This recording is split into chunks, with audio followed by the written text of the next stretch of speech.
Alright, hello everyone and welcome to Zelda Speedruns 2! Today we have another Link to the Past No Major Glitches Tournament 2021 Losers Bracket Round 5 between Blucentio and Kohrek. On comms we have Claire Mouse and Chex Human. How are the two of you doing? Doing Great, awesome. Yeah, thanks, Star. Chex, how are you doing? Are you excited? Very good. Very excited for this race between Kohrek and Blucentio. Yeah, no, this should be pretty awesome. I mean, the fact the tournament has already progressed so far, this is already losers bracket round 5. So unfortunately, because this is losers bracket, one of our two runners, this will be the end of their tournament life, and so hopefully they both enjoy their time. But the winner of this excellent match is going to be facing off against Gem, provided that they can take out a victory in this race. That's right. Yeah. And it is one more race in our NMG tournament where we are doing the most popular speedrun of A Legend of Zelda: Link to the Past. And it is no major glitches. We will not see any major glitches, no out of bounds, no exploration glitch, etc. So they're starting off. Yeah, probably NMG. Yes, no major glitches is probably the most intuitive, run playthrough of this game, right? So especially if you play this game casually, first couple times, it's not going to be anything kind of too far out of the ordinary that you might expect to see. All right, so while our runners are making their way to escape, going to rescue Princess Zelda, and going to at least talk to our uncle right before in order to hopefully get some armor in order to prepare us for the journey ahead of us. We can talk a little bit about the runners and how they ended up getting here. So we can start with Kohrek, the higher seed. Kohrek actually started in the winner's bracket, ended up losing to Kane from an async seed with a time of about 1:30, so dropped down to loser's bracket round 5. So he's been waiting for his opponent. Blue, though, on the other hand, really has felt the losers bracket round 5 portion because with unfortunately kind of a rocky start in groups, he has managed to make it all the way to losers bracket round 5. He has taken out Acklane, Scarlet, Wera, and Pika Pals to kind of face off against Kohrek today. Yeah, it's pretty awesome to see. It looks like the farthest path anyone has taken in this tournament. I could be wrong. I think maybe Shady has actually taken a pretty good tear through winner's bracket. I think he's going to face Dao soon. But yeah, this is, I mean, like the fact that we've made it so far is definitely pretty amazing. Yeah, certainly Blue, I'm sure is on his hot streak, looking to claim another victory today. Kohrek probably has some other plans in mind. Probably would like to continue his own path here in losers bracket to face Gem.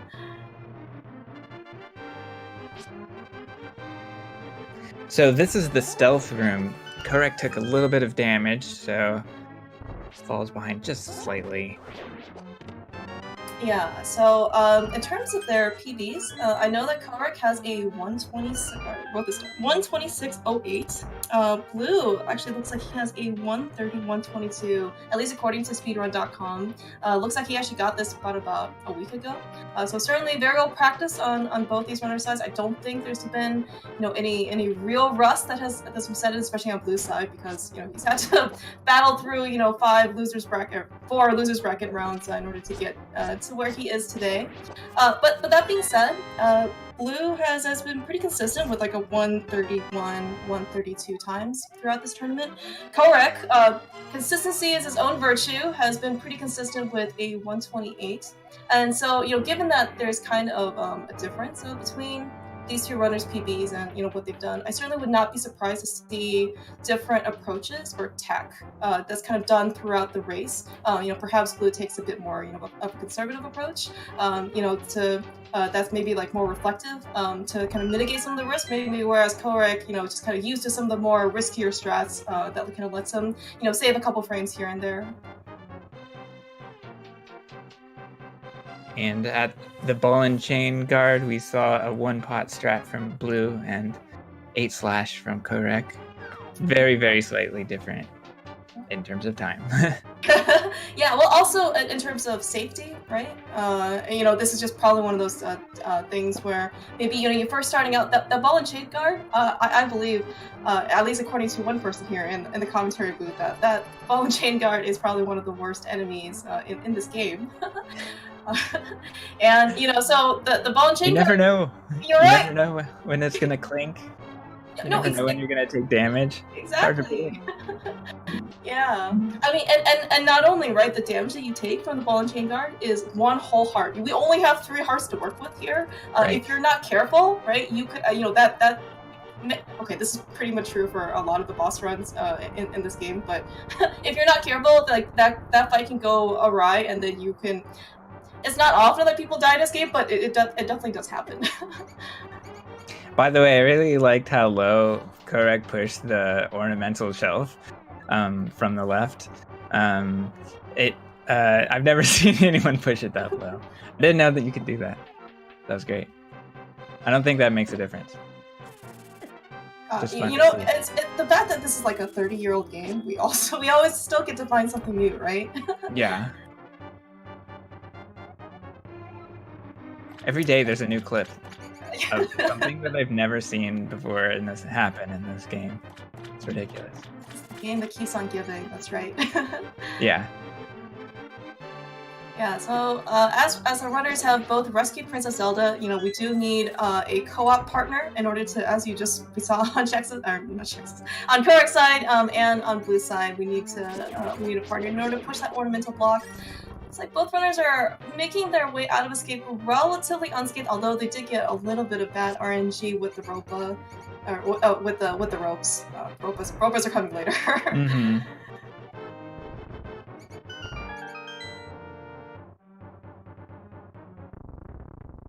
Very, very close times, finishing within a second of each other, it seems.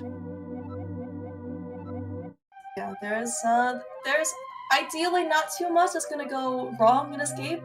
There's probably very few things that can go right in Escape as well. But at least good to see that both runners are at least on even footing. Unfortunately, no wrap frames or no heartbeat frames in order to kind of speed up this second portion a bit. Heartbeat frames, I guess, are when you intentionally or unintentionally take damage, so you end up hearing heartbeats. And for some reason, it just makes that dialogue just slightly a bit faster as you exit. It's sick. Yeah, that's a weird thing about the dialogue in this game. It becomes pretty laggy easily. So I have no idea why the low hearts have an effect. Yeah, it's actually quite surprising when you probably first start learning about speedrunning this game. It's like everything like in this game just causes lag, even like the important stuff. And so it's like your rupee count apparently causes lag. Like the fact that you have a shield and the game needs to draw that shield out also causes lag. So then that's why sometimes you see runners trying to, during cutscenes, they try and like hug the wall. So then the game can just spend that much less time drawing the shield out. Yeah. Yeah, these kinds of things have a chance at causing lag. But it's not really a perceptible difference. Yeah, speaking of actually not perceptible differences, this is also one thing that both Blue and Kohrek actually ended up doing. So they pumped on the stairs, and the fact that they were able to do that actually lets you get just enough speed to actually walk right past the blue guard. If you actually play this game casually and just kind of hold up like on the stairs, you are going to get a blue guard, a very rude greeting from that blue guard. That's right. While Link is walking, we may see pumping, or we may just know that the players are using the pumping technique, and it saves. Each input has a 1/2 chance of saving a frame, basically. However, on staircases, like you're talking about, there is a remarkable speed increase. Yeah, and so I think Kohrek plays on console. I mean, I'm going to assume that Blue does as well, but certainly there have been other runners in the past who played an emulator. Sometimes they have their like input display up on screen. So if you ever go back and like watch a VOD or any future races, right? That's something to kind of like look out for.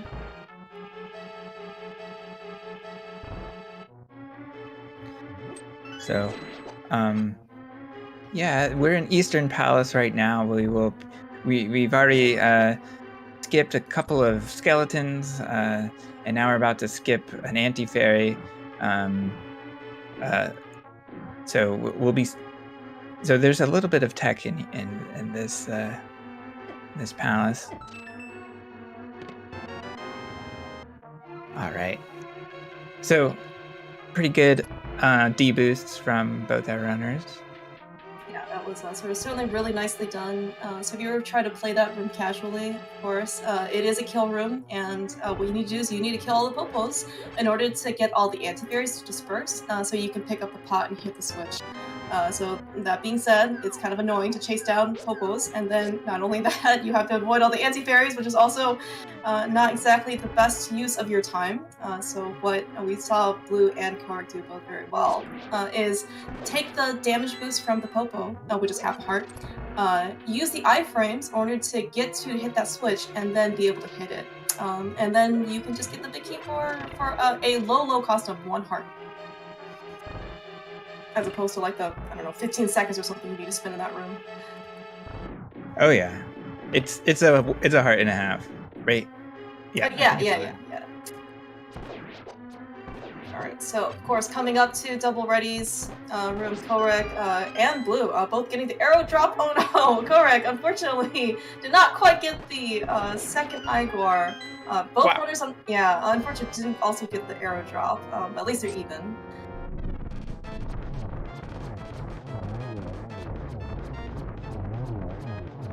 Both runners approach the Armos fight with the same script at the same time. Yeah. Both using the 5 arrow start.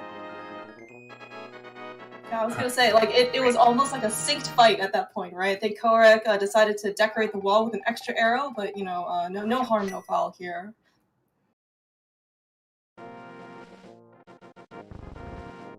And with that pendant of courage, we are showing it to Sahasrahla to show that we are on our way to collect the 3 pendants to earn the Master Sword. And right now we are right now we earn the Pegasus boots, so now the speedrun will actually begin. This is by far the best motivation in order to beat Escape and Eastern as fast as you possibly can. And we are using a 1.0 version exclusive glitch, spin speed, right away with our boots. And both runners nail it. And spin speed out of Eastern Overworld. There is so much interesting tech and glitches that we can pull off with the boots. So it's pretty funny to see the glitch used right away for a little bit of time save. Yeah, I will say that in general, this game does have, you know, good game design, but probably the developers were probably not expecting spin speed to be used so quickly to demonstrate just the power of the boots. Actually, so it looks like at least going into the library, both runners are going to opt to actually avoid spin speed. So we see that we can activate spin speed whenever there are not automatic stairs. You know, like what we actually just saw, like Kohrek do. So we can also spin speed into the library. It's just that sometimes it's, you know, with great speed comes great difficulty sometimes in controlling. And so just because you can get to the library faster using spin speed does not necessarily you can also get into the library. Sometimes that entry door can actually be quite a bit violent and not necessarily smooth, so you don't end up saving as much time as you would hope. And both runners had a little bit of trouble on different screens. So Kohrek may be slightly ahead, but not by much. Yeah, it looks like he actually kind of got a bit bamboozled by the blue guard, or it was the green guard. Yeah, so it's just one of those things where if you end up getting clinked or hit, it's sometimes kind of difficult to avoid the instinct of I want to just start my dash all over again because the guard is just getting too close to you. Yeah, exactly. It's a matter of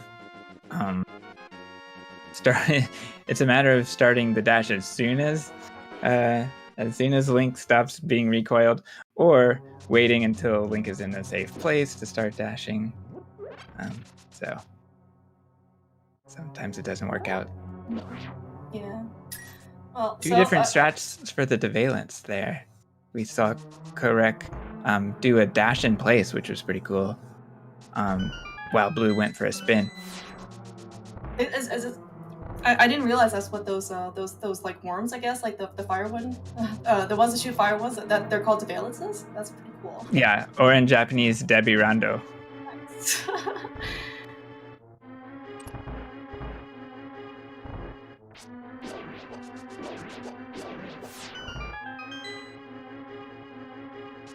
Alright, so this is also one of the, I would like to say few, at least rooms in Desert Palace where there's a bit more RNG. Unfortunately, looks like actually both runners did not get some favorable RNG.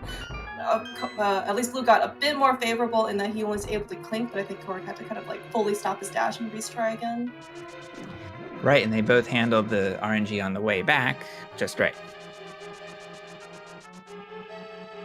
Where they sort of walked before starting the dash. They walked about 2 tiles or so underneath the carpeted area or the framed area.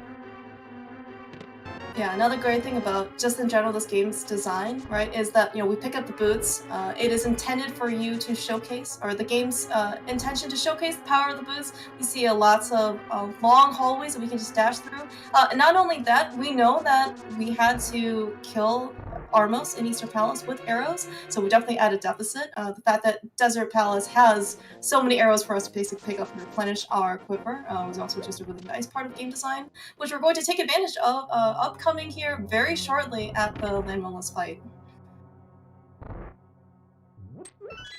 In the meantime, we're also watching our resources here. Both runners skipped Sahasrara rupees, and they will need rupees later that they will earn from pulling trees. So I think they're in good shape. Blue has 7, and Kohrek's pretty good with 13.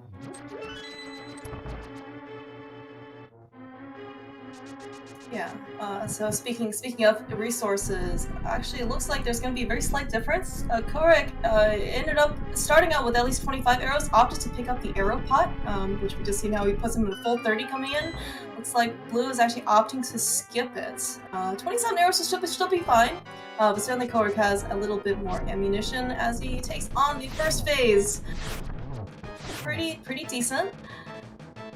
They got a lot of arrow shots in. Oh wow, it was a really nice second phase. Oh, so close, but Kohrek, please be careful of your health. One landmo hit certainly does take 1 heart of damage. Oh man.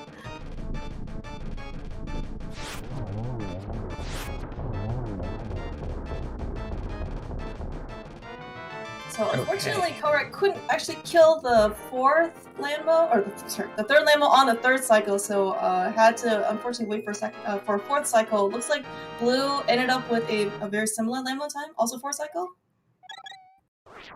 Looked like it. Oh, did we see?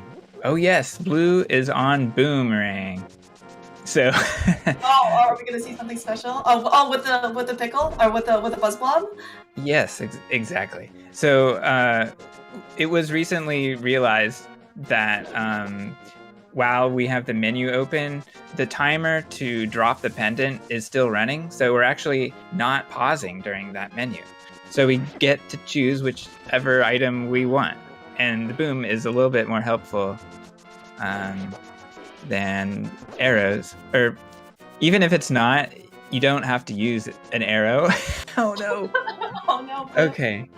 All right. Fine fake flippers from Kohrek, and good from Blue as well. But on the previous screen, Blue had trouble with the buzz blob, and that is a problem. This is a new strat, and we're not expert at the strat yet. It's the same problem I encountered with that buzz blob, which is that he gets in your way, but the boom won't hit it if you throw it straight. So he does show off the tech for us. That does save time, so that was nice to see. Yeah, at least he got to take some revenge, on the buzzblobs that are guarding the cave, up to Death Mountain. I was actually a little bit concerned with Blue's fake flipper, at least into the whirlpool. So swimming is deceptively difficult in this game. It is quite hard to control. So I was a bit worried that he wasn't actually going to make it into the whirlpool, but luckily the hitbox registered and he was able to safely make his way out. Now we're on Death Mountain. We get the mirror from the old man, and we really want a spin speed here because it saves the most time. Nothing has possibly gone wrong in Death Mountain. Speaking of spin speed and wanting it, alright, okay, so at least Blue gets it on his way. So, and of course, Blue gets spin speed, and there were like no falling cabbages in sight. That's just how things go. Although beggars can't be choosers in this case, so. Most important part is that he has made it up to Death Mountain with at least a, I would say, reasonable amount of health. Not probably, like Kohrek definitely has a bit more, cushion, with his 4.5 coming into Hera. There are lots of dangers inside here. Mini Moldorms do 1 heart of damage. Beetles tend to get in your way. Dodongos also get. Oh my gosh. Kohrek unfortunately paying pretty high entry fee in order to get to Hera basement. So hopefully he'll be okay. Wow. Yeah, down to 2.5. While Blue does not take any damage in the dungeon. So still at 3. Blue holding strong at 3 hearts, low percent strats here, low percent health. Trying to stay at 3 the whole race. 3 or fewer, I guess, right? So long as it's not 0. Exactly. Yeah, it looks like both runners are opting to do something pretty similar, just kind of stand in. Okay.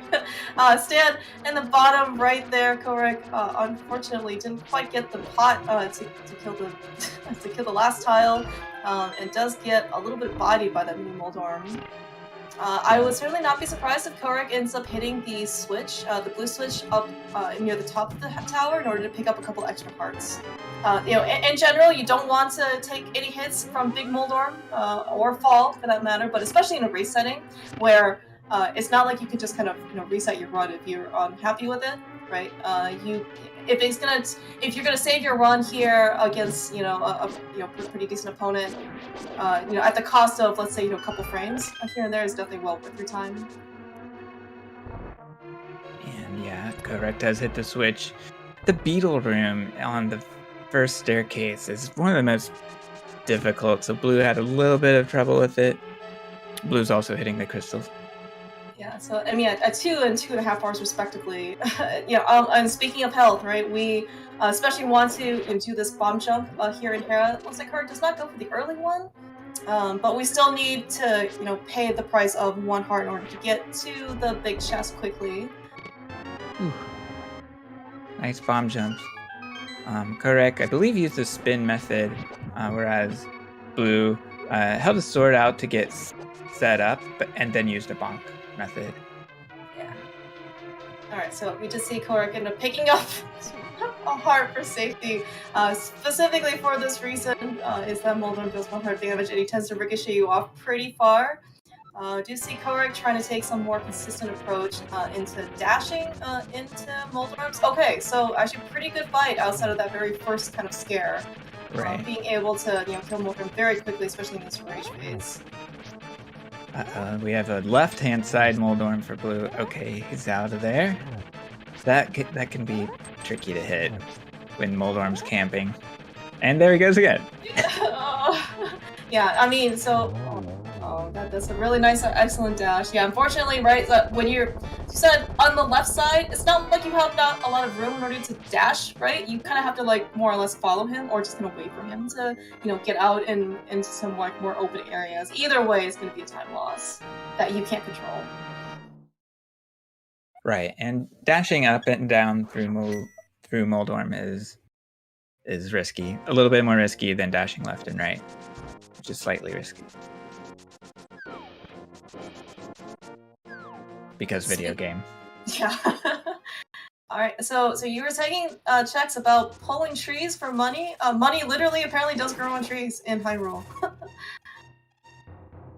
That's right. So we saw a tree pull of 20 rupees from Kohrek, and there will be another one with 80 rupees, and he'll have enough to pick up another 6 rupees if necessary, and then have at least 110 for Palace of Darkness.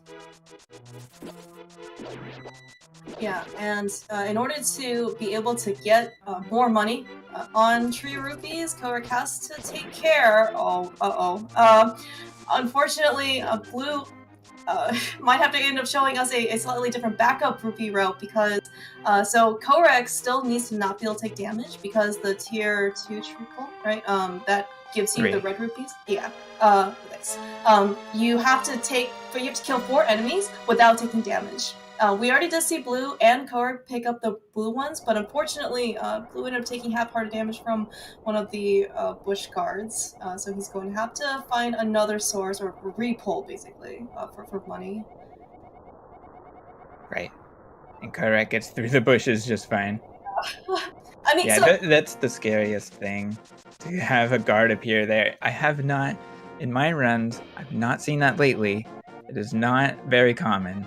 But it does happen, and it is very difficult to react to. Mm-hmm. Yeah, I mean, so, the fact that, when you... and speaking of something also new, it looks like Blue is also opting to pick up the mushroom. Sorry, watching Kohrek, taking some battle with guards also pretty scary. But managed to make it through with full health. So actually, there's so much to talk about. So on Blue's side, looks like he actually can take up a bit more. So the mushroom is actually very excellent safety, whether or not we can use it to fake powder later, some anti-fairies with the Cane of Samaria, or Blue can just opt to turn in the mushroom, to get real powder. Either way is going to be a really nice fairy source in case we need some extra health along the way. Oh no! Alright, so we saw actually Blue also trying to dash back in order to pick up a heart, and we're gonna see on Kohrek's side exactly why we want to keep sword beams is for this exact room. In Agnum Tower, we saw Kohrek beam one of the blue guards each and then dash kill. Dash killing enemies does not, in this case, advance the prize pack, which we want to be able to preserve the fairy drop that's potentially going to happen with the Pokies in Turtle Rock like 45 minutes from now. So this is all just planning.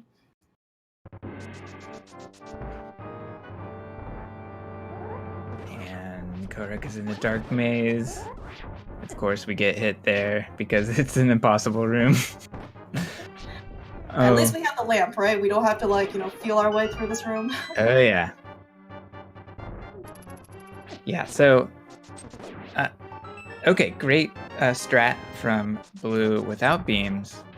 We still can dash through the blue guards that you mentioned and preserve prize pack.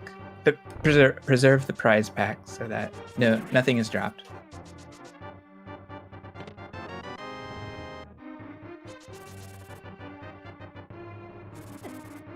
And Kohrek is in some difficult rooms right now.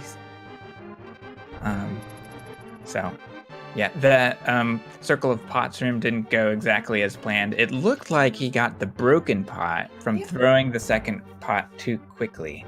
Yeah, I was gonna ask. It looked like the first pot or something broke. Yeah, but it didn't actually do any damage. So it's like, oh. It burst in Link's hands because because you're punished for going too quickly in this game. Wow. I didn't know there was built-in speed police in this game. Yeah, it's actually a major glitch, and we must disqualify. No, we don't. Oh man, it's just the video game being stupid. Alright, so speaking of also parts of video game that speedrunners are not fond of, Kohrek is coming up to battling Agnum. So this is going to be probably one of the biggest sources of RNG that we cannot control. Agnum will try and do 5 things to you per cycle. The first one's always going to be an energy ball, which we can reflect. And then the next 3 are going to be 50-50 shots of energy balls and blue balls. As demonstrated, Kohrek already has a blue ball that we cannot reflect, and the number of blue balls that you get is just totally going to be random. We just always hope that's going to be a few number, but you know, this is something that we really can't I guess, manipulate. Nope. No way to manipulate it, unfortunately.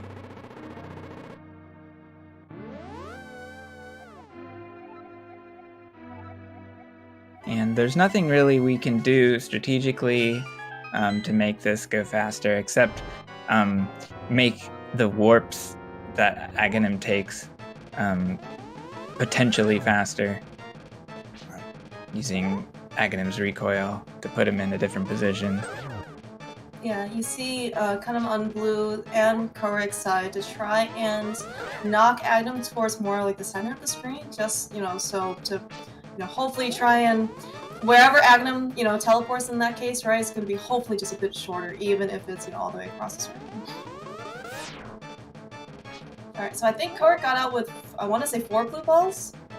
I saw 2, and then I saw another one, and then, okay. Alright, so thanks, Star. Yeah, our restreamer, yeah, coming in with 3 blue balls count. And already 2 for blue.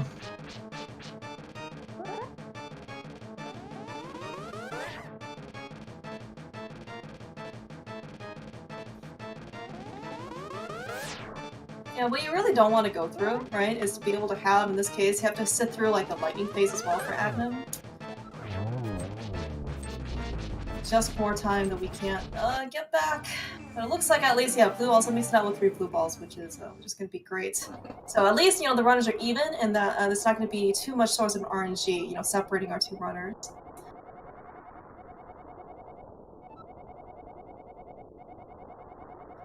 Yeah, that's nice to see. Mm-hmm. Yeah, of course, our reward to get out of Aghanim, the Aghanim fight is now we get to be part of the Dark World. This is the, you know, the most fun portion of the run, the comfiest portion of the run. Nothing has gone wrong. Dark World is so much fun to go through. Starting with, of course, we actually can see the pot overworld. Kohrek just barely squeaking by that Ropa. And getting, you know, a fast Kiki dash in order to get him just that much faster in order to open up the Palace of Darkness. And this is where all our hard work for all the rupee counts, or the rupee triples, are going to pay off. We saw that Kiki takes 10 rupees for you to follow him, or for him to follow you, and then it takes, and then he takes another 100 rupees for you to open up the Palace of Darkness.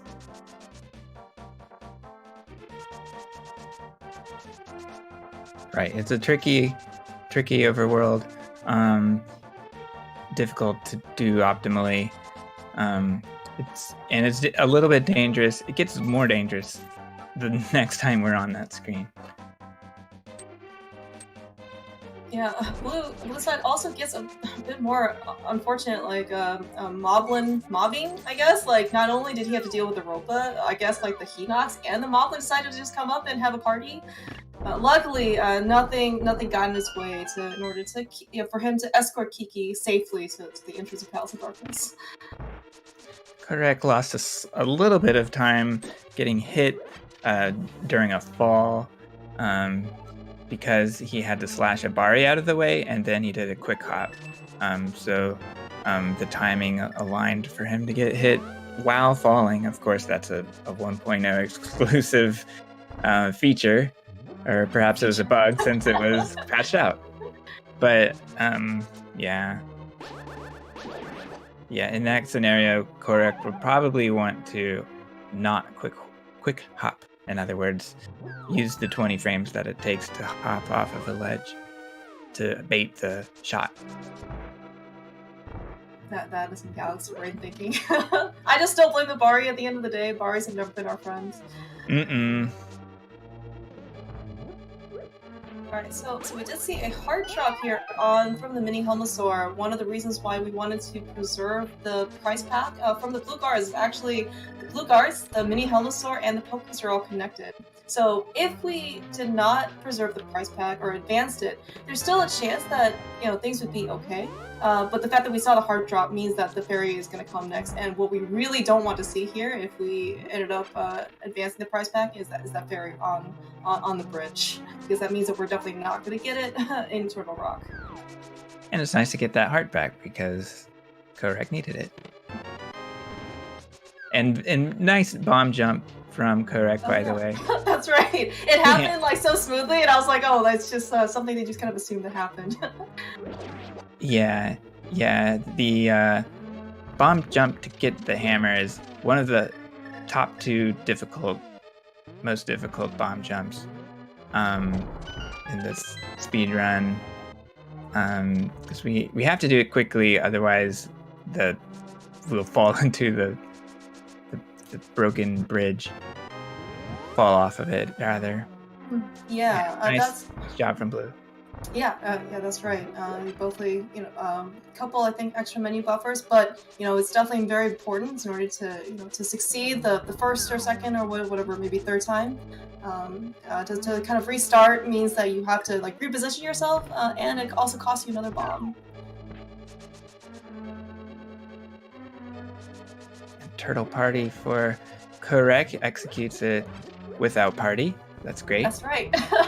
Kohrek's a very, very serious and focused guy.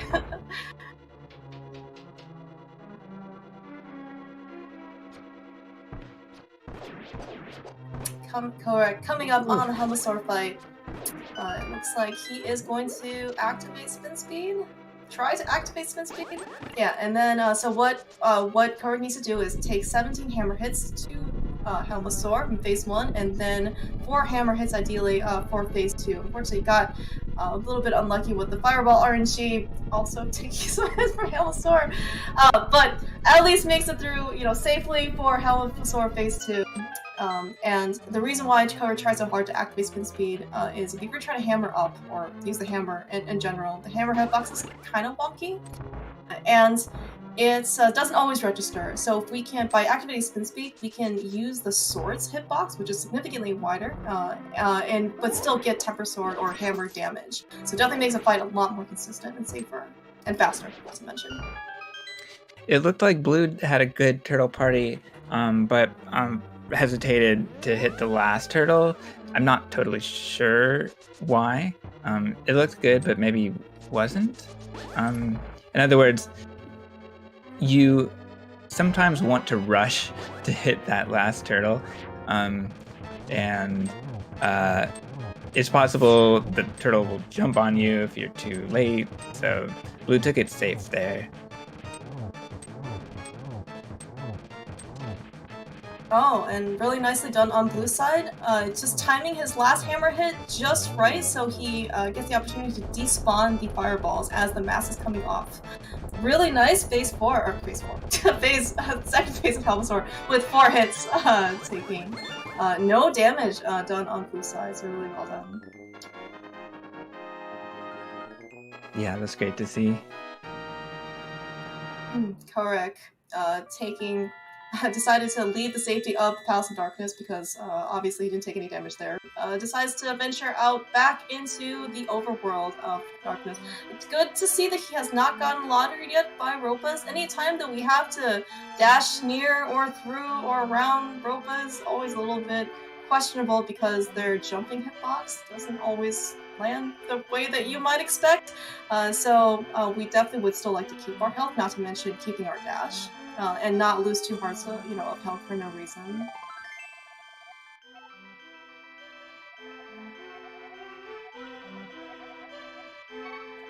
Kohrek gets the shovel from the flute kid and is mirroring just in a specific place if possible, and digs up the flute in one dig. Nice to see. It's like we joke about digging like 1 dig flute sometimes. Two digs is inevitable, and sometimes you get to see the rarely 3 dig in order to get the flute out. Alright, speaking of the importance of spin speed, so this is probably one of the few screens where it is considered to be imperative in order to get that spin speed, because we saw Kohrek using the spin speed to avoid the red guard. If you do not have spin speed and you try and dash, just like kind of what happened with Kohrek earlier, trying to get out of Desert Palace, you know, we can't get bamboozled by the blue guard, that red guard will do like 1,000,000 times more damage to you. You do not really want to be at a health deficit or a time deficit going into Thieves Town. Right. If you don't get the spin speed, then how to approach the screen becomes pretty important. You can't really dash past the guard. You have to have a strat for starting, so you can bypass the guard, and you don't want to fight it because it'll take 3 slashes. Yeah, and not to mention he does a wholehearted damage to you because he's a red guard, and he starts with boots. Yeah, exactly.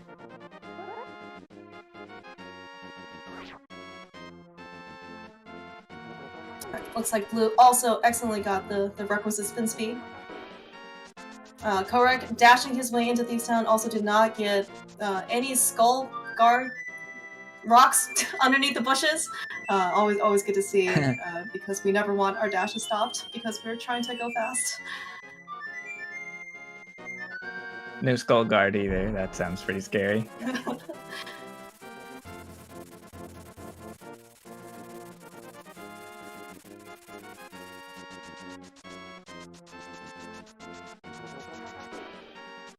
We get a nice early big key here from Kohrek in Thieves Town. This dungeon's a little different than all the others.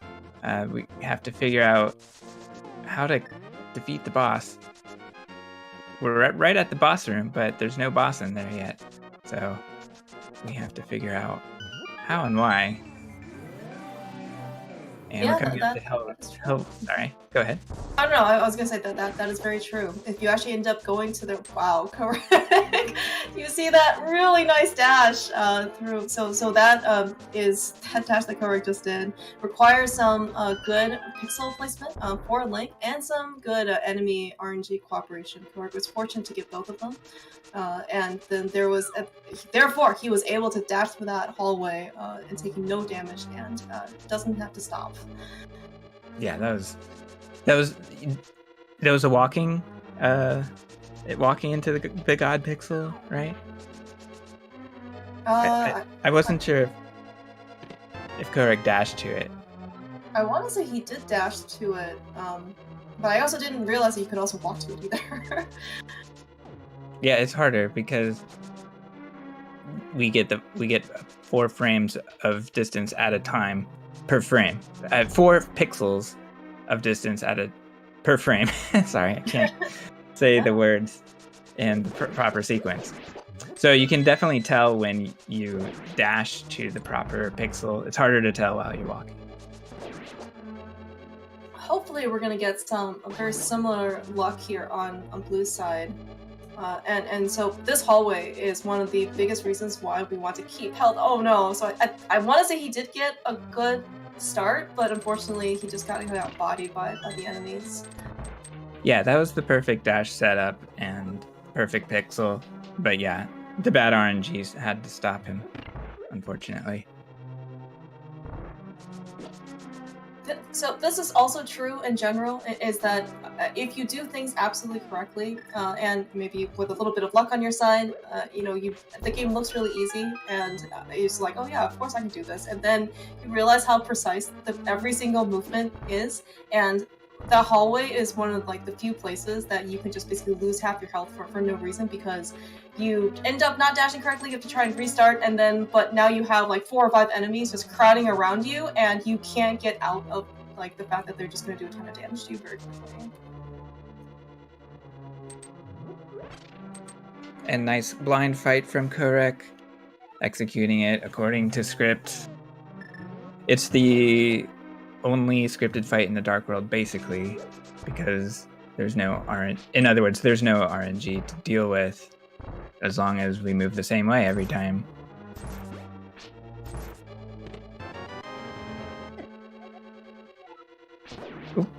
So Blue is approaching the maiden.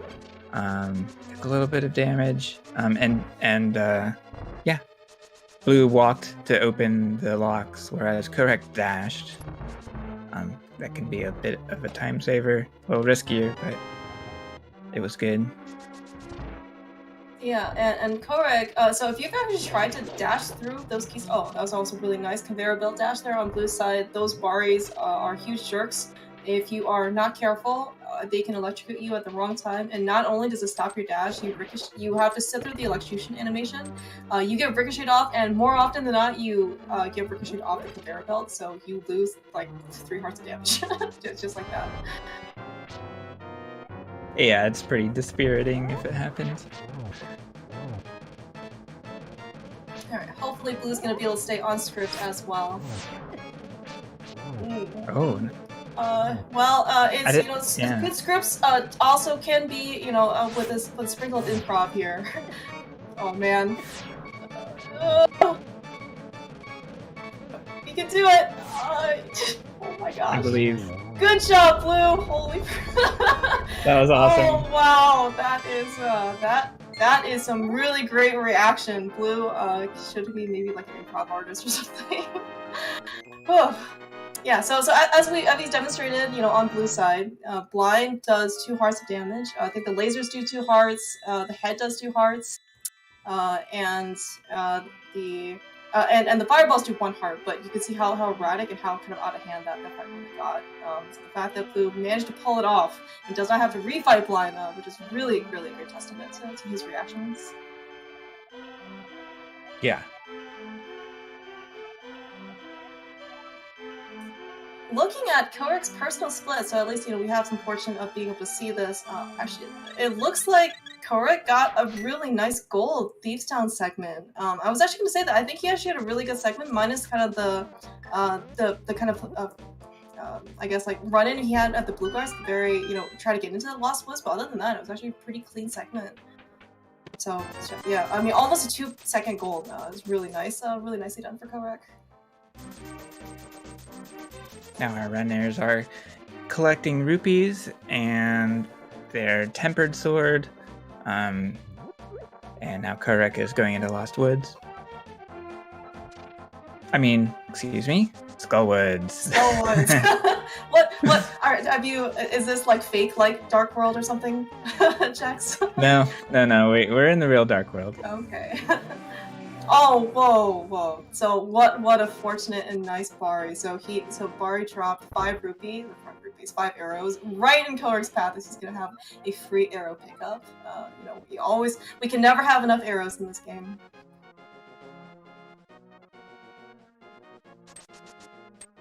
Yeah, those Baris, we complain about the Baris a lot in this speedrun commentary booth, but those Baris can be bros. We don't have to worry about them getting in our way. We just wait to see if we get the sweet drops. I'm sure that's what we're all thinking whenever we encounter a Bari. Yeah.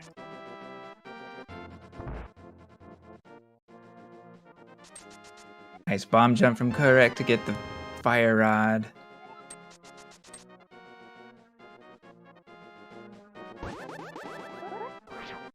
The chicken lives on Blue's side. Every once in a while, when you want to start your spin speed, you have to slash because you have sword beams. The Kuko sometimes I guess it's just in the wrong place at the wrong time, and ends up getting spooked because he gets hit by the sword beam. Luckily, that did not happen today. Unfortunately, Blue went for the fence dash, did not get it. It's sort of a pixel perfect setup coming from the previous screen. Kohrek, I don't know if he goes for it. He didn't go for it in this run. Minor time save, but something that we always like to watch out for. Oh. Uh-oh. The Gipto looks like he didn't quite want to cooperate. So what Kohrek was trying to do is slash the Gibdo into the spike, because the spike ends up doing gold sword damage, so only needs 2 hits in order to kill the Gibdo. Unfortunately, it didn't quite work out, so Kohrek had to kill the Gibdo, using the Temper Sword. As he drops down to Moth, a little bit dicey at the beginning, but at least managed just to take down Moth. Yeah, it looked pretty good. It was hard for me to tell what went wrong. Ideally, it would just take a dash and two slashes, but the double hit is not guaranteed, and then the slashes rarely work because of the spikes that block damage to the Moth. Yeah, so definitely a fun fact. I'm not sure if it's fun, but one of the great also reasons why runners do the bomb jump and purposely or intentionally, of course, lose health is you definitely don't want sword beams. For the Mothula fight, because Fighter Sword actually, if you come here, actually does do damage. It takes 16 hits with the Fighter Sword, so you definitely don't want beams to be registered as Fighter Sword damage when you have Temper Sword. And as you said, Jex, the spikes also don't do any damage to Mothula. So if you knock Mothula into the spikes with your Temper Sword, it also doesn't register your Temper Sword damage. So something can be a very finicky fight. Yeah, it's very strange how that works. And now a little bit more collection from Kohrek. We are going to get the Quake Medallion and then the Zora's Flippers. That was a rough hit. Yeah, what? Did we hit the Snapdragon? Yeah, I think that's what happened, because it's 3 hearts of damage. This is, yeah, so unfortunately he got stopped by the Skull Rock Guard, like, underneath the grass, which I hasn't really often seen. I think it kind of, like, messed up the timing of the enemies. Yeah. And then, yeah, I think, and, like, he got pretty unlucky in that from all of, like, the enemies, like, kind of crowding around, he ended up getting hit by the Snapdragon, which does 3 hearts of damage. One of the things that we want to be able to keep for health survival reasons also, but we really also do want to keep sword beams for the beginning of Ice Palace. Typically, what happens more often than not is that you get lotteried by the Ropa coming in, so you lose 2 hearts of damage. The fact that we have 3, we start to see Kohrek trying to maybe farm a couple hearts here. He's just barely managed to avoid the fireballs. 3 hearts of damage is not insurmountable to come back from, but maybe this is probably an indication he's not going to have at least sword beams for the beginning of Ice Palace. Meanwhile, Blue, I think these Gibdos are parting a bit too hard on his side, unfortunately. Oh, and this is his 2nd time around. Oh dear. At least makes it through to the back of in order to fight Mothula.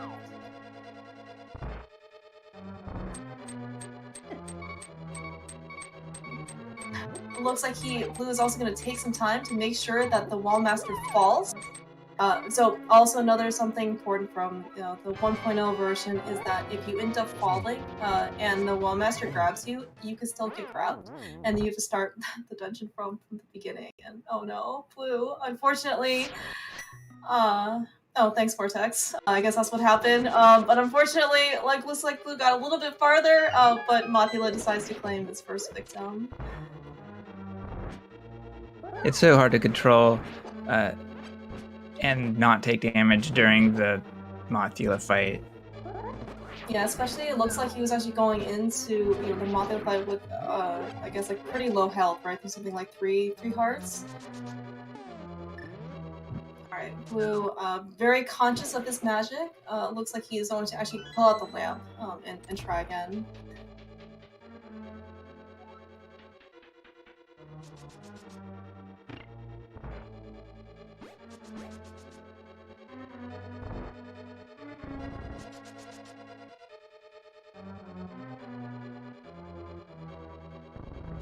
Yeah, and alright, so Blue with more health, more magic coming into the Moth fight. Hopefully this is gonna go better than the first time around. Mothula is really not cooperating. It just decides to kind of camp itself up in the corner. Oh, he needs to come back down. Blue can take one hit from the spikes. Oh wow, those iframes really saved him. So, alright, Blue, a survival here of the Dark World, manages to survive the blind fight, takes down Mothula. Oh yeah. man, yeah, and a very, very clutch last hit there. Interesting bomb jump setup from Kohrek. Slashes before entering the room. I don't see that from many runners. So this bomb jump skips a great deal of Ice Palace. And we're able to go from room to room directly to the boss. Yeah, if you've ever tried to play this game casually and you do Ice Palace, you're going through this palace like 3 or 4 times or something in a row. Looks like Kohrek, unfortunately, was trying to get the stair clip. I think he was just probably a bit too low. Unfortunately, didn't quite clip in, so he has to take the stairs like a normal elf. Yeah, right.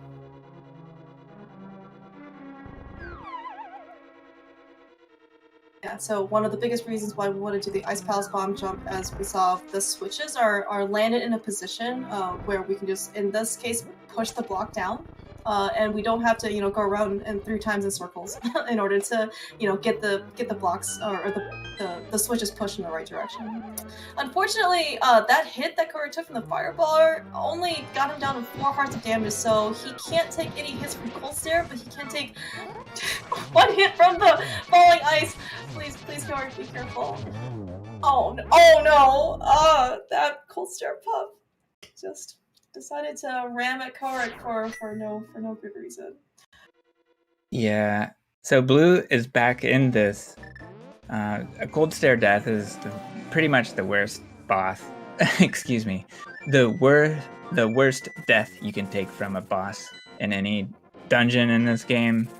So we're out of magic, so we have to reroute when this happens.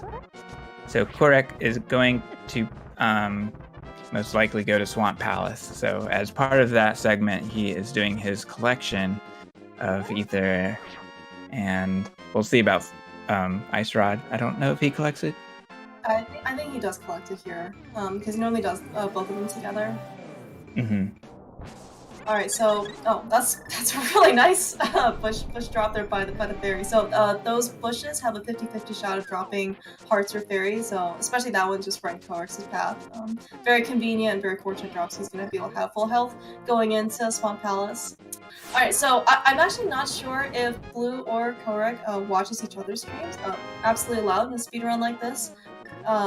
So one of the most important things for both these runners is they both kind of take in deaths that are really not favorable in their position. And so if they're not watching, they really have to make sure that they don't defeat their own runs in this case, and not still be able to focus and not tilt, right?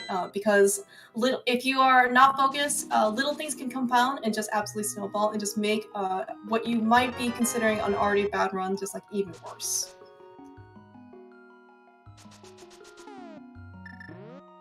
Right. So we have no magic and no bombs, but thankfully Swan Palace has some easy bombs for us to pick up, and and we'll get the magic refill from defeating the boss Argus. Yeah, and in pretty stark contrast, Ice Palace is the 5th dungeon of the Dark World. You are meant to have Blue Mail by the time you hit Cold Stare, because that is the dungeon. Because the Blue Mail is the dungeon prize for Ice Palace. So Cold Stare is going to do a heck of a lot of damage to you. Goblin. So rude. Meanwhile, Swan Palace, though, the 2nd dungeon of this game, is you're kind of meant to come here pretty early on, so the enemies don't quite do as much damage. I don't think anything in this dungeon does 4 hearts. I think the maximum Argus does is 2 hearts, and I forget what the things are called that come out of the water pipeways. I think those also do 2 hearts, but everything else is half a heart or maybe 1 whole heart. Does have a funny name.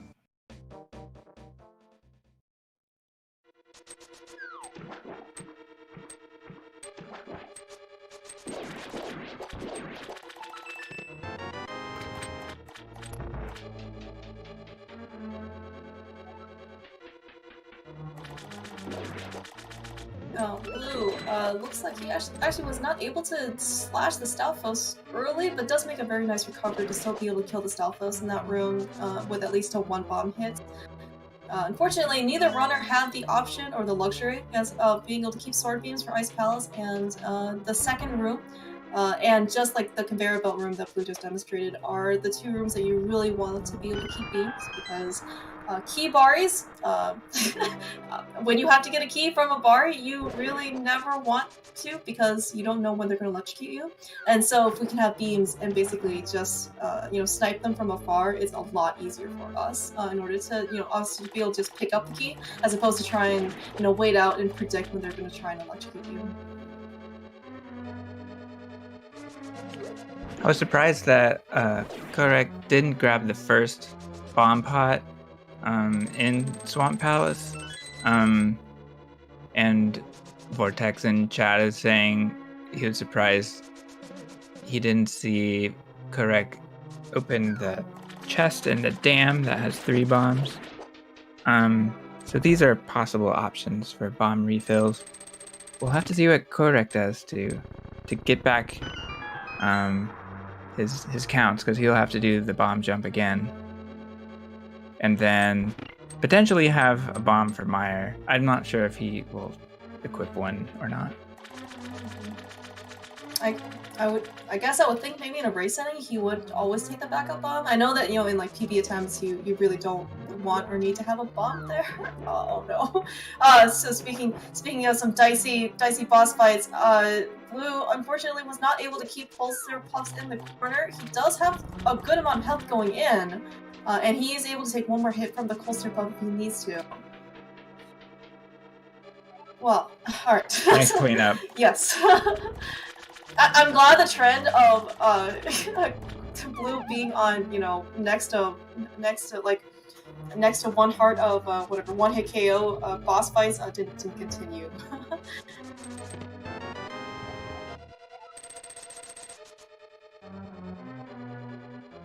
Fun hammer dashes you can do in this dungeon, Swan Palace. Kohrek went for one that saves 5 frames. I'm not sure he saved any frames with it, but it is one option. I don't know how many Kohrek goes for in this. That might be it.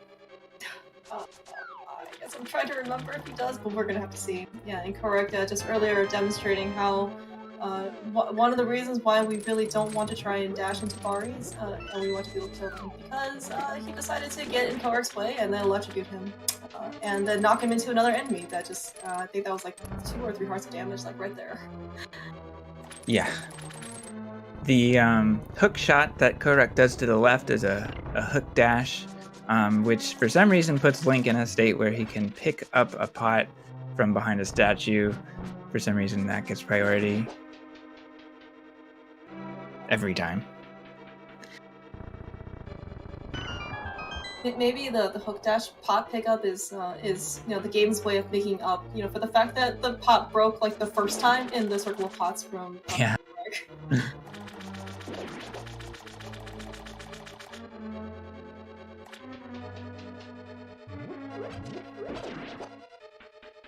Okay, Kohrek's happy with that bomb. So I guess that just means that Kohrek, well, so that 1 bomb's gonna be good enough for Ice Palace bomb jump, so does that mean he's not gonna be the one? He probably won't keep the 1, I guess, for Meyer, maybe? Yeah, at this point I'm not sure he has an option. We can farm the slugs for bombs if necessary. We have lots of game for both our runners. Kohrek into the Argus fight. I'm pretty sure he doesn't go for the 0 cycle, so we just see him, pulling and slashing his way through phase 1. Kohrek! This is something that's, just part of his muscle memory that happens for runners. You don't often come here right after Ice Palace, with no magic. But, in those rare cases, we cannot use the Fire Rod to quickly kill Argus in the fastest way possible. So instead, we're going to resort and fall back to the more consistent 2-spin method.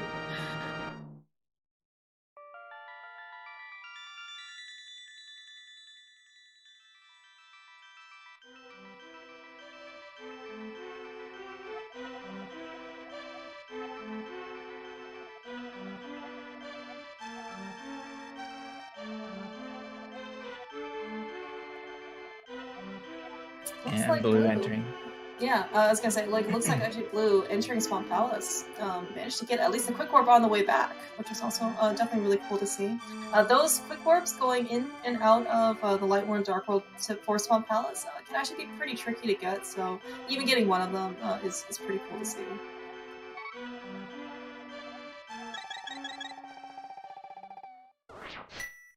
And blue's resources are pretty good with 3 bombs and 18 arrows. So I'm not quite sure if we'll see him stop in the refill room. I would say probably not. You mentioned actually, neither picking up Sahasra rupees, right? Way back in Optimal True rupees. This is actually also kind of an advantage of picking up Sahasra rupees. Is in the back there's 100. There's also 3 bomb chests that you can also just pick up.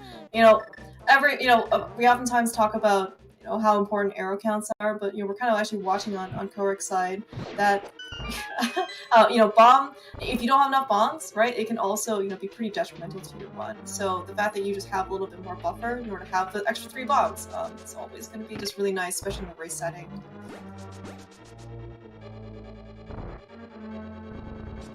And you can bomb climb. So if we were in a spin speed state, and we drop a bomb, we can climb ladders quickly. Oh, right, like yeah, that's right. It's a strange state that the game puts us in. You just have to, you have to remember to throw the bomb before it explodes.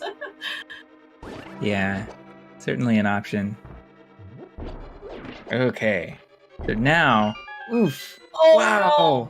That was an awful... Oh my gosh. Yeah, Kohrek looks stuck here. It looks like he has no choice but to farm. He's got 0 bombs. No, that's fine. Sorry. Kohrek. Yeesh. Oh, wow. I panicked. Alright, yeah. I mean, I don't know what Kohrek's mentality is right now. Oh no. Unfortunately, does not... does he have enough bombs for this? Yeah. Okay, so the Salvus is gonna be able to drop a bomb. Okay, so that means that... Oh, wow! Alright, so you know what? No one's ever gonna complain about good luck on Kohrek's side. Dropping a 4-pack. I'm not even sure if that was expected from the price pack advancement, but if you only drop 1 bomb, he was only gonna get 1 shot at this, and the fact that he has 4 makes this a lot nicer. Right. Yeah, they have a 100%. They have a 100% chance of dropping a bomb. So if you use your last bomb on a Stalfos Knight, it's okay. And then, yeah, like you said, we advance the prize pack past a single bomb, so onto the 4.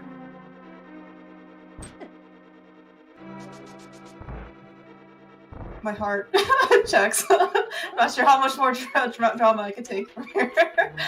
Oh yeah. Yeah, so it was, the bombable floor is just a really rough room. And the fact that the bomb bounced back from the barrier was just so strange to me. It's like, I'm not even sure I've even seen that. And of course, since it bounced back, it bonked Link out of the area, and he was locked out.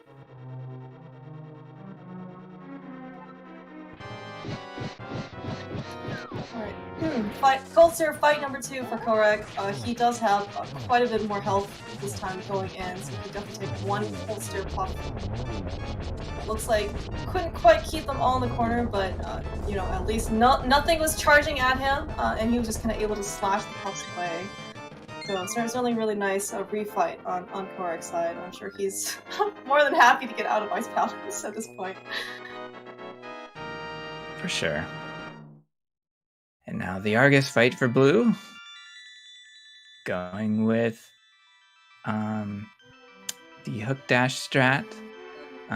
Doesn't maintain the hook rhythm, unfortunately.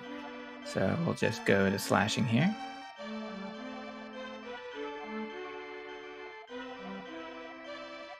And we'll clean up phase 2 with 2 sword spins.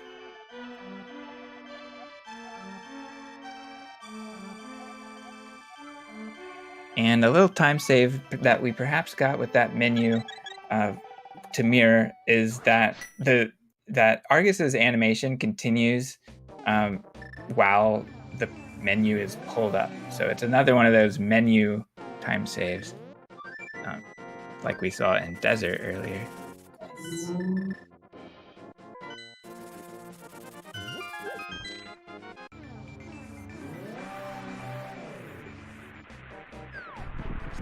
Kohrek, finally now on his way to Meyer. Looks like he managed to get the quick warp entry into the bot, and is going to open up Mystery Meyer.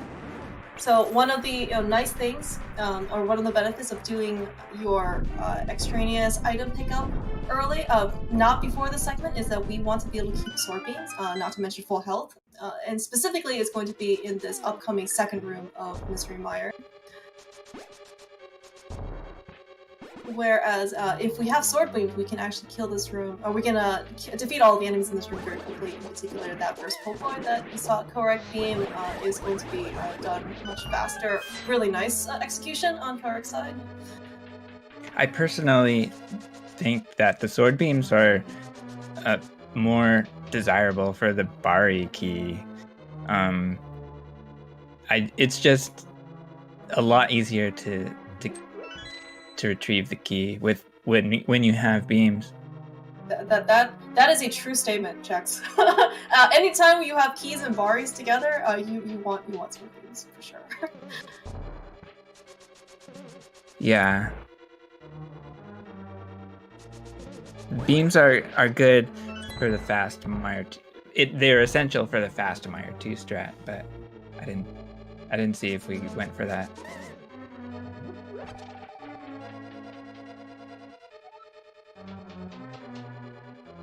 Yeah, and Blue had a good Meyer 2 as well. Yeah, both runners definitely being able to keep their sword beams. Blue doing a pretty good damage boost through that fire snake. Unfortunately, he was kind of in the way, but at least he got damage boosted forward, which is in the direction he wanted to be. Nice to see both runners in the same dungeon now.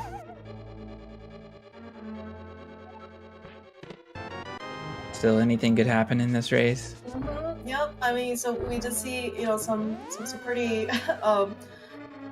tight boss fights. On Blue side, unfortunately, we had some mishaps on Skullwoods, and we also did see Polster claim yet another victim of this tournament on Kohrek's side, and we are still have Meyer is a pretty dangerous dungeon. Turtle Rock is also a pretty dangerous dungeon. Not to mention Ganon's Tower and Ganon himself. You're saying we're still in danger? Yes. How we're going through all these dungeons? Maybe. I don't believe it. Maybe just a little. Yeah, so we have to take intentional damage in Misery Meyer just to get this one key. It's the fastest way to get this key. So that was not optimal, unfortunately. We lost 4 hearts. And then to defeat the boss, Vitreous, we have to take even more damage. Yeah, so typically 4 hearts. Mm-hmm. Yeah, no, we certainly did see Kohrek at least picking up that heart on his way to Vitreous. So assuming he doesn't take any damage in the basement, he is going to have a comfortable 8 hearts going into the fight. Yeah. For a nice, comfy, Vitreous fight. Oh, and so now we're doing the spooky action glitch. So Kohrek has set up his area of effect of the fire rod to affect something like one full half tile higher.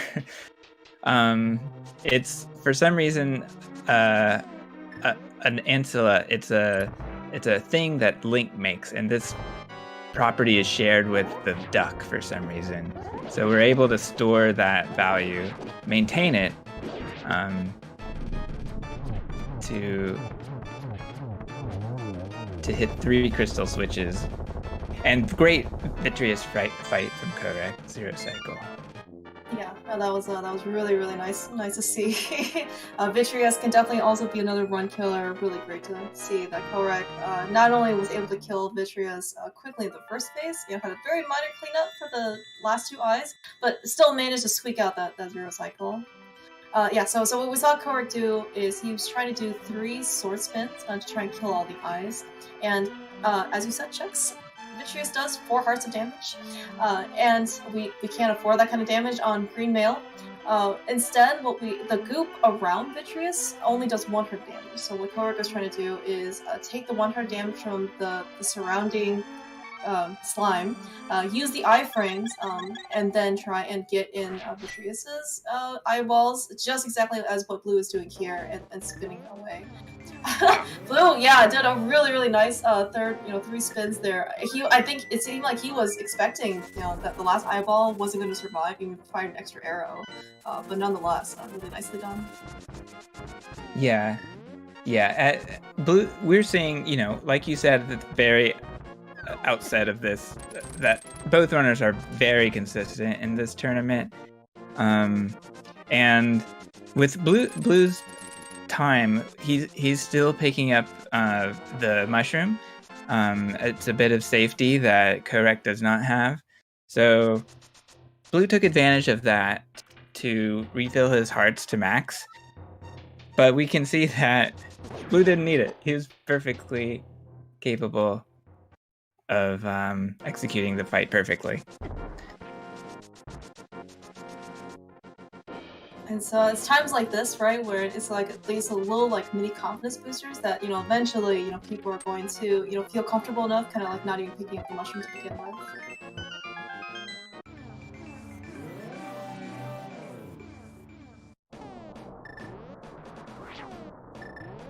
Whew. We're looking pretty high on this medallion, but we opened the rock. Yeah, that must be like the highest possible pixel or something. I've been told that like so long as the shadow, I guess, of Link is overlaps with the medallion, it registers, but it didn't even look high. Yeah, Kohrek knows what he's doing. Yeah. Alright, so speaking of Baris and getting your way, so unfortunately, just due to the nature of Death Mountain and all its dead rocks and inhabitants, Kohrek was not unfortunately able to keep his sword beams for at least the beginning of Total Rock. And one of the reasons why we want to be able to keep health is so we can beam the Baris away from afar, so that they don't have any chance of electrocuting us and knocking us off the conveyor belt. Meanwhile, oh my gosh, dude. Oh, okay. So Blue unfortunately also just decided to. Death Mountain decided to dead rock Blue. Blue didn't do anything. Yeah, it was looking good until the slash just kept the dead rock in the way. So we get that fairy that you talked about some time ago. We do take intentional damage, and we get the fairy, if we're lucky. Yeah. Or if we're not unlucky. Yeah, that's right. So, we talked about trying not to advance the prize pack and planning. At least for what it's worth, we did see that heart drop on the falling bridge from the mini Helmosaur. So there was actually a much higher chance, not much higher, but at least we know that the next prize, if it was going to drop, was going to be the fairy. So it was really great to see, on Kohrek's side. But of course, you can always just do everything right, and in terms of planning, and, if you still lose, both your coin flips and not get any prize packs, drops, that is still just an unfortunate part of the game.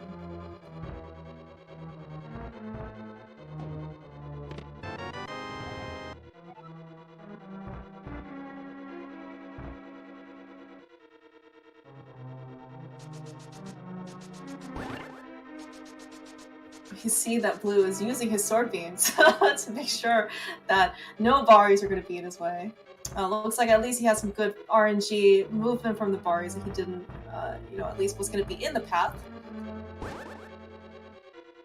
Yeah, double Poke's room for Kohrek. This has 16 different RNGs. 2 Pokes can move in 4 different directions each. deals with it quite nicely. Yeah, not only that, avoiding the fireball, like there was just like a very slight movement where Kohrek managed to not take any damage. I guess, I don't know if this was intentional or not on Kohrek's side, but he did pick up the 8 bomb drop, so typically speaking, we probably, runners don't want bombs at this point. So it just, cost him more menu time. Although we saw the demonstration of why Kohrek wanted to keep beams for that specific room, is here able to, not only are beams Bari killers, they're also, good at hitting crystal switches. Saves about something like half a second if you, versus using Canis Maria. Yeah, really great to see beams preserved through these rooms. Oh man. Alright, so Blue though, I've heard one of the worst rooms of the game where I guess Bao and Wow wanting to play and Blue not wanting any time. Unfortunately, it does take a bit of damage from the chain chomps. Hopefully this isn't going to be anything that is going to affect the survivability of the rest of this dungeon for him.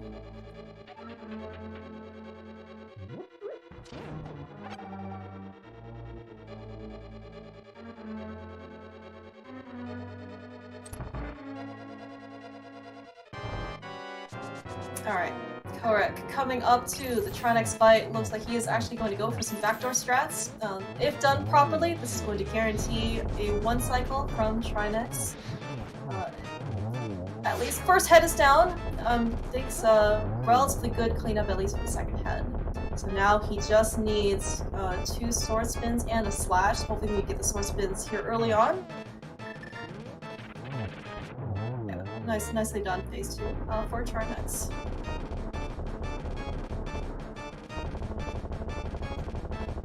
Actually, really pretty great to see, on both these runner sides, that despite that they've kind of taken some pretty unfortunate mishaps mid-game, that they're both able to, keep things, very well together, and so just execute as if, nothing had happened earlier.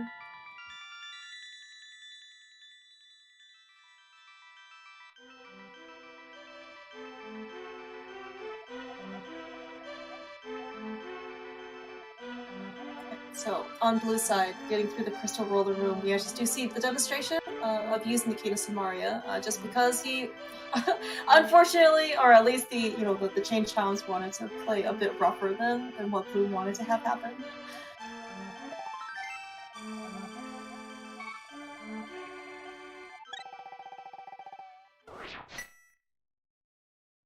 So Kohrek is off to Ganna's Tower, one of the funnest dungeons in the game. Funnest!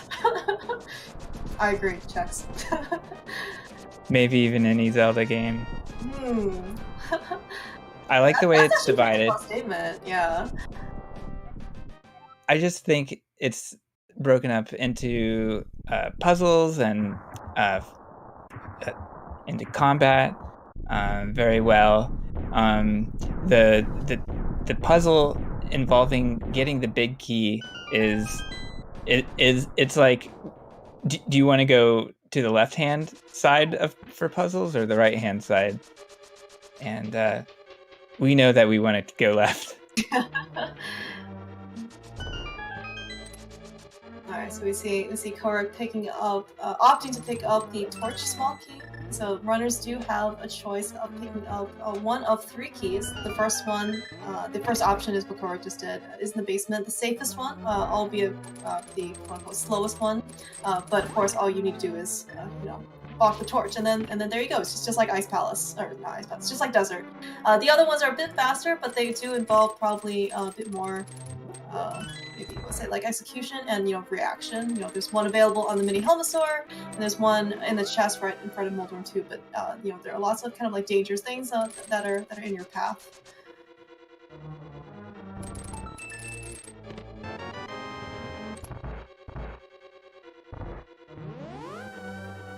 Alright, meanwhile, Blue getting himself out of Turtle Rock. We do see no ice on the floor, always a really great sight to see when fighting Trinex. But then he is also going to join Kohrek in the battle, or hunt, I guess, for the big key and the small key.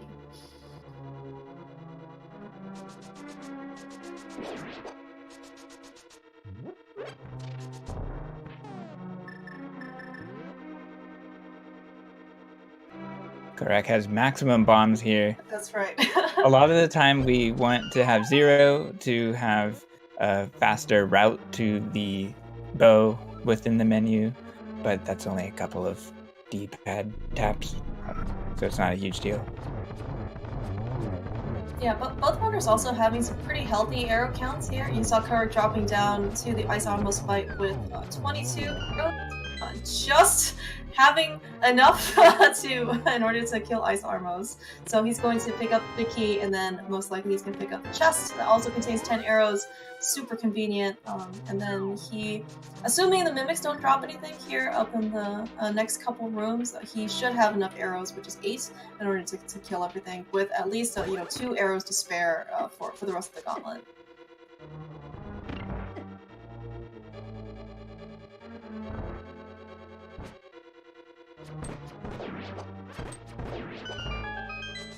Nice Joe mimics from Kohrek, and a Also really nice setup for the second one.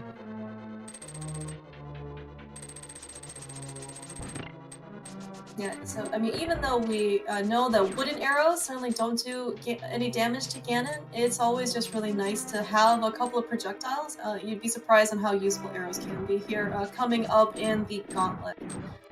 Unfortunately, not quite getting through Ganon Ball Z with able, dash, but we're able to at least take no damage.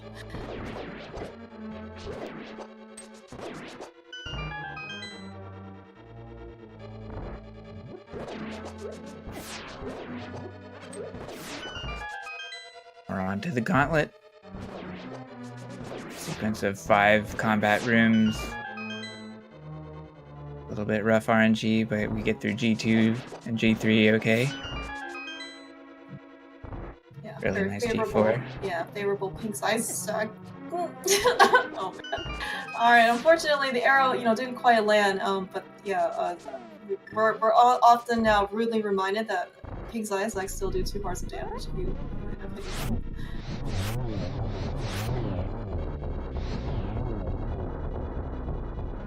Oh man, alright, so unfortunately that fireball kind of knocked Kohrek out, but really glad he was able to recover from his rhythm and still taking down one cycle Lamba. Alright, meanwhile it looks like Blue is opting to pick up a couple extra arrows on his path, so just to make sure that he can at least safely kill Armos without running into the fear that he might not have enough arrows.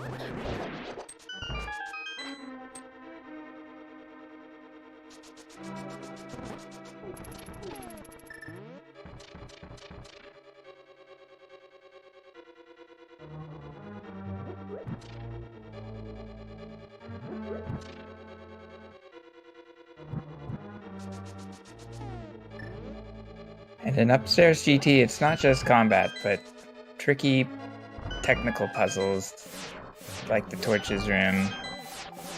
We have to maintain our magic meter at a good level. Can't mess up. Right. a lot of the rooms, it seems like, when it comes down to is, yeah, you can't mess up. Right, so this is also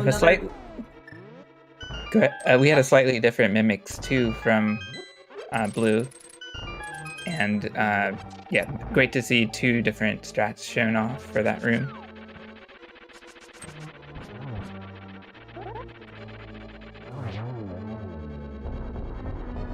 Nice Moldorm too. Yeah, speaking of different strats, it looks like Blue didn't really want to take any chances from the Ganon Ball Z room, decided to just kind of walk in instead. He has, so I know he got the 10 arrow drop from the mimics, but this is an absurd number of arrows.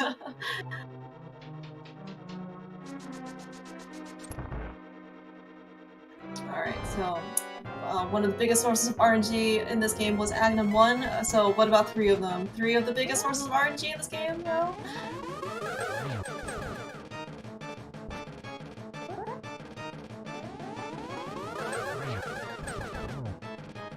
These are some kind of unfriendly patterns that Kohrek is getting. Yeah, not to mention blue balls are also undesirable for Agnum 2. It's like a 4 cycle for Kohrek.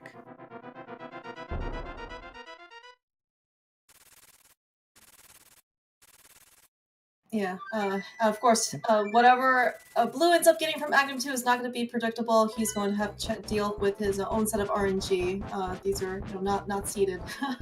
Oh, unfortunately, Blue slightly missing the last misthrow there. Yeah, so he saw that he's taking care also not to place Kina Mario block. Magic is pretty important, especially at this stage when you mentioned checks. This is going to be one of those puzzle rooms that you really want to make sure you have enough magic for.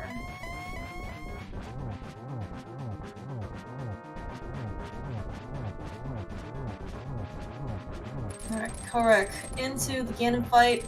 I did not see if he ended up getting the spin off of the Trident initially, but he does have, at least he can take one more hit from Ganon, but looks like he got the 1-1 for phase 1 and 2. The most dangerous parts of this fight is certainly behind him.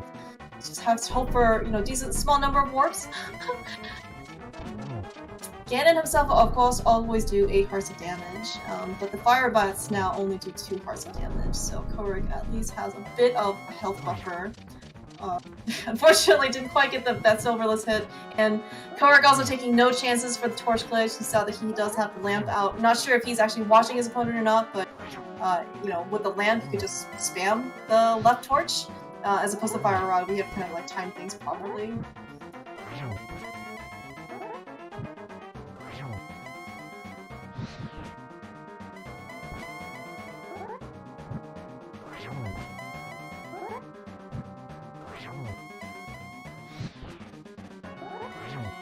Blue, very glad to see that Mulderm is taking not revenge on either of 2 runners. Blue making it very safely through the Mulderm fight, so he's also going to come up to his active fight very shortly with a lot of health, actually, which is definitely really great to see. Alright, so that was 12 spins on Kohrek's side. Of course, he just needs to go through this fanfare, cross this bridge with not falling, and then he will claim first place in our race today versus Blue. Let's see if we can get an official time with 1 hour, 31 minutes, and 4 seconds. Get your GGs in chat for Kohrek. Whew.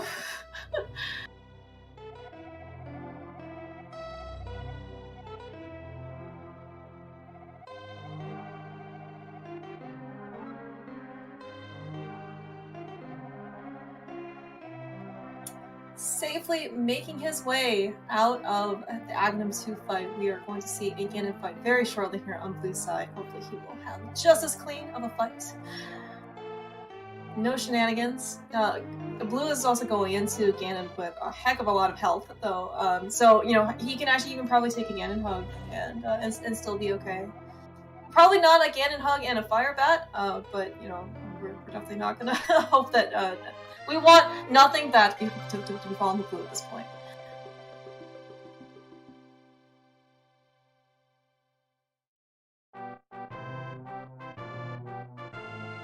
We don't get the Trident spin, so we can have a 2 cycle to start. But for the second phase, Ganon's in a nice position for Blue, so we may get a 1 cycle, 1 cycle phase 2. It's always really great to see, when Ganon can, I guess like you can nestle yourself into a corner, so you don't also have to suffer, like the ricochet that you get whenever you end up slashing Ganon.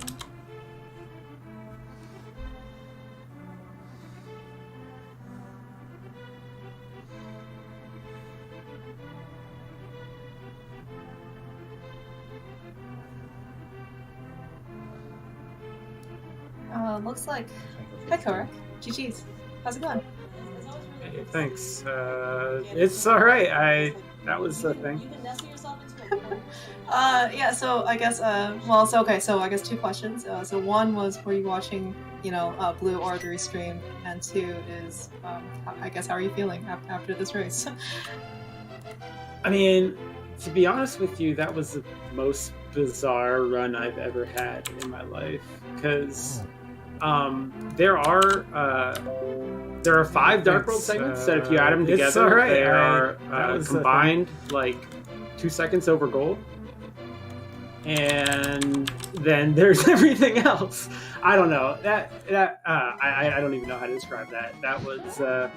I will tell you that pyramid screen in the Ice Palace segment was the most BS thing I have ever seen in my life. So, yeah, GG, correct. Yeah, that skull was that's been happening to me more often. I've seen it more often happen to other people, and I'm starting to wonder whether it has to do with dashing through the bushes in Village of Outcasts. So it's possible the bush prizes may be linked. I'm not sure how scientific that is. It might be pseudoscience that I'm saying that, but there may be a connection. All right, so Blue making, very nicely done Ganon fight in general also was finished with second place. Our time of 1 hour, 34 minutes, and 19 seconds. Get your GGs out in chat for Blue. Not sure if he's going to come in. Yeah, the skull was bad, but then when I redashed, I got frame ruled by the Snapdragon or something. I don't know. It was not fun though. Okay, yeah, I didn't see how that connected. I mean, all of a sudden bad. I was down 3 hearts. I'm like, what just happened? I have no clue. Yeah, and we say it every time here. When the start of that segment goes bad, it's a domino effect. Hello, GG. Hi, Blue. GG. Congrats. Ooh, that was quite a run. Yeah. What were you watching? Were you watching Kohrek or the restream at all? So I was taking some peeks throughout, usually during the crystal cutscenes, and I did see that there was a cold stare death after I had that disaster of a Skull Woods, which, looking at the, Skull Woods, I lost exactly 3 minutes there, and I finished, less than 3 minutes ahead. So pretty happy with the rest of the run, even though there was a lot of little mental mistakes, and had a big gold on Misery Mire, even though I missed the menu, but pretty good except for that Skull Woods. So tried to keep the heat on you at least. So for me, I was watching the restream a little bit, and I'm like, okay, this Light World is crap. I don't know. And then I was paying less attention in Pod and Thieves Town, and my Pod plus Thieves Town was gold. My Thieves Town was gold, first of all, which I have been waiting to gold Thieves Town for 18 months, so that was so exciting. That's awesome. That's right. Yeah, it was solid. Mm-hmm. Yeah. So, but once the Ice Palace segment started off poorly, I didn't look at the restream until I was going back to Cold Stare the second time, and honestly, I was shocked that I wasn't behind, and I was like, okay, maybe we're okay here. But I mean, obviously he was Blue was right on my tail, so I couldn't just I couldn't dally or anything. But I expected to be behind when I finally looked back over. But yeah, it was a little bit rough there in that middle. Yeah, it looks like I was in the crystal cutscene in Swamp at the same time you were for Cold Stare, but you already had the Ice Rod and you were a little bit ahead of me, so that was enough. And then I didn't, I saved time at the end there in those last splits, but it wasn't enough to catch up.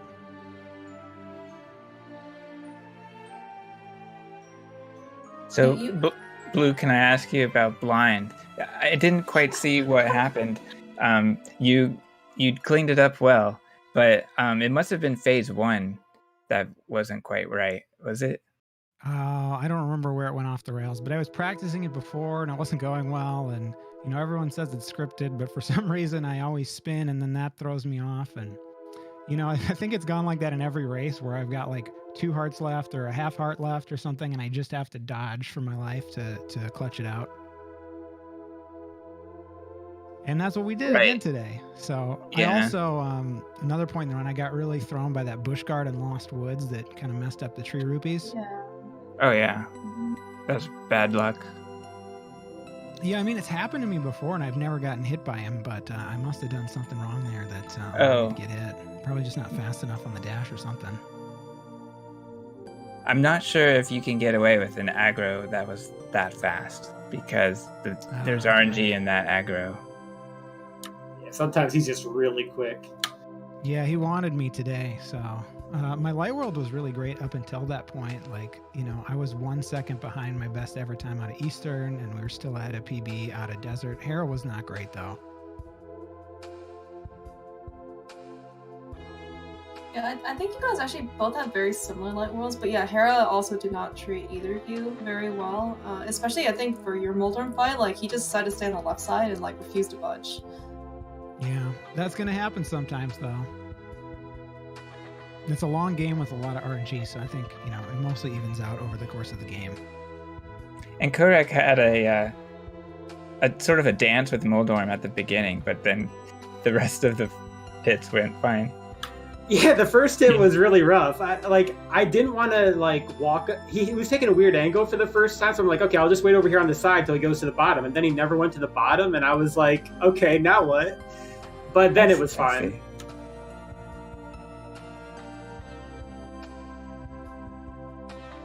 Yeah, you definitely gave us some pretty amazing moments, comebacks, Blue. So the blind fight was one. We were pretty on the edge of our seats for the Mothula fight as well. The second time at least. That was pretty clutch. I was just tilted in that whole split, so and that's one that I gotta spend some time in both of those rooms. They've been giving me trouble in a lot of these races and runs and stuff, so don't want to be in the situation so much where I have to survive like that.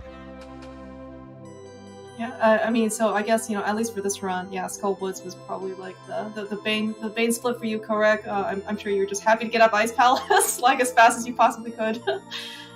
Yeah, and I mean, it was definitely inside my own head at that point, because that second trip through Ice Palace wasn't even that much better than the first one. I don't know how closely you were watching it, but ooh, man, it was a trip. We were kind of panicked in the bombable floor room the second time because you boomeranged the switch at the end or something in order to get down. Yeah, I didn't even know if I could do that, but I had no other option. So I'm like, well, we'll see if this works.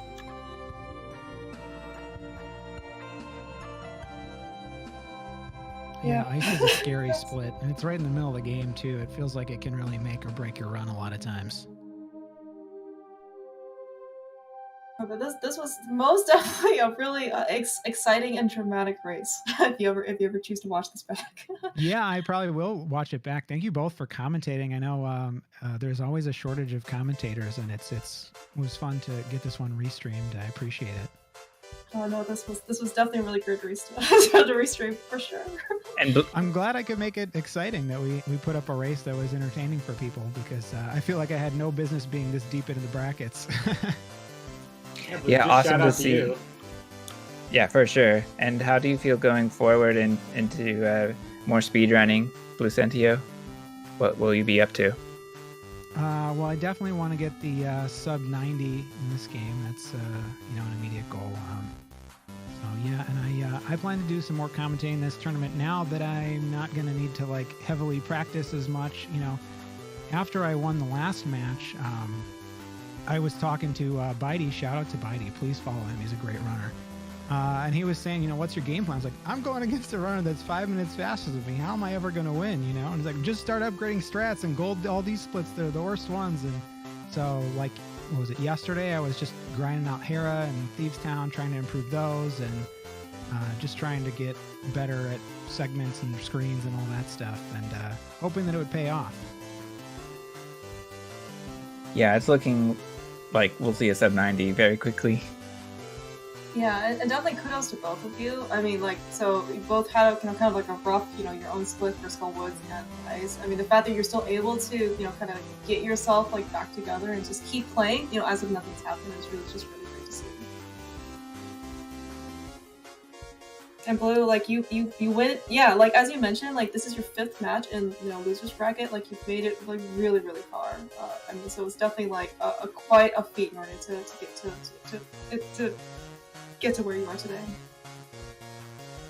Yeah, not bad after going 0-3 in the groups. So pretty happy with how it turned out. I think I beat everyone's prediction bracket, all of them. So that's the most important part. I'm pretty proud of how far I made it in the tournament. So it's been a fun ride, and I'm glad I got to do a lot of races, and that this tournament was very well organized and everything. So it's been a lot of fun. Right on. And Kohrek, how are you feeling going forward? I can't wait to lose to Gem, and that will be a fantastic way to end my tournament. But no, anything can happen. I feel like I would be doing much better in the tournament if it was like 2 months ago, because I was playing NMG like every day 2 months ago, and now I'm like playing it once a week maybe. But to that end, like I'm still enjoying the tournament. It's a great format. It's great people, and I'll do my matches. Hopefully, Gem and I can get scheduled. We're going into the middle of the week, beginning of the week with a cross-continental match, but hopefully we don't have to async it so that you guys can see it live. And outside of that, I don't know. I expect Gem to beat me, but as anything can happen. So anything can happen. Except the async part. That can't happen, Kohrek. Understand? Well, Gem just needs to stay up till like 11 something his time, and it should be all right, probably. That'll be exciting. Yeah, I'm looking forward to that match. Yeah, GG's to both Blue and Kohrek for this race. It looks like that's about it for us here. GG's to you on the tourney run, Blue, and good luck versus Gem, Kohrek.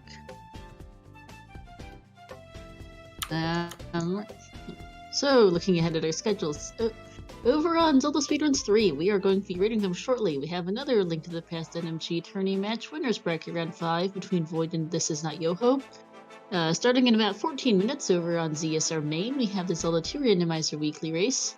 And then tomorrow we have a couple of races. We have the Minish Cap Randomizer weekly race on ZSR Main at 3:30 p.m. Eastern, and then at 5 p.m. Eastern we have the Link to the Past NMG match. Winners bracket round 6, Fox Lisk versus Fricker 22.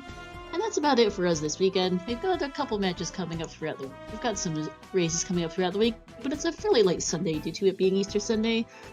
So not too much to be watched, but so enjoy time with family, take some time off, and shoutouts here to both of our runners today, Blucentio and Kohrek, and to our two commentators, Clearmouse and Chexhuman. Chex, you are muted, so you're not actually showing up on the command. But shoutouts to Chex as well. And thanks to everyone in chat for watching. There we go. Thank you, Clearmouse. So there we go.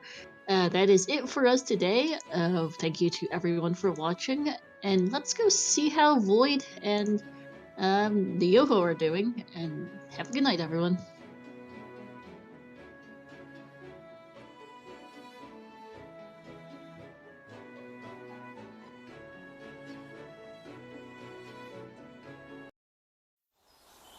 Thank you.